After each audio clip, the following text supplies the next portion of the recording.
It's only me here, Sarah. Bit of a running joke in my family, that one. Apologies, I've got a very bad cold and sore throat today, but I still wanted to just do the second part in my little sort of story videos that I've been doing. I promised you that second part, so here it is. I think where I left it last time was that I started to write my novel, and not surprisingly I stopped because I got nervous and all those other things that get in the way, distracted, etc. So I just want to talk to you about what happened next, mainly just so that you can get a glimpse into my journey so far, and also perhaps because you might relate yourself and maybe it might encourage you and spur you on, because if we can't help each other, what can we do? So yeah, I started to write the book, and as I say, for whatever reason I got a little bit of the way into it and I stopped. Meanwhile, the poetry really kept flowing, and every day I was writing lots and lots of pieces. I was quite staggered really that this poetry sort of seemed to come from nowhere almost. I still don't know where it came from, but I'm very grateful for it. So I was looking around and I got very lucky, and I found a website called allpoetry.com. It's fantastic.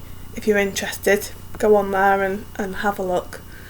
Anyway, I put some of my pieces on there and I made a huge amount of friends, and they gave me lots of encouragement and told me that the stuff that I was doing was good. And I think hearing that what I was actually doing was being enjoyed by someone else gave me a lot of encouragement. Because I liked the children's poetry in particular, that's really my thing, which I enjoy doing. I decided to sit down and have another go at writing a story, and this time I thought I would choose a children's story. As I mentioned, I've got two beautiful girls. They're very inspiring and fun to be around, so I thought that's what I'll do. So I set myself a goal of writing a story that would have a poem in it. You guessed it, I like poems. So I did. This time it was a short story, and I sat down and I wrote it, and I managed to write it from start to finish. I learnt some things along the way. One of the things I learnt was that it's all about me. I think I mentioned this in the first video. What I mean by that is it's all about my fear. When I put pen to paper, I am scared of what's going to come out, that it's not going to be perfect, all those sorts of things, that the words are going to be just words on a piece of paper instead of a story. And when I learned to ignore that voice and just write down whatever was in my head at the time, I got over that.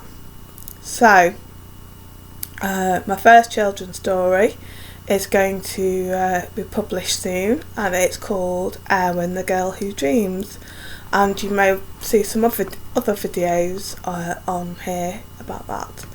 So in my next video I'm going to talk about different ways that I've learnt to write, and my romance story, which is called Inner Voice.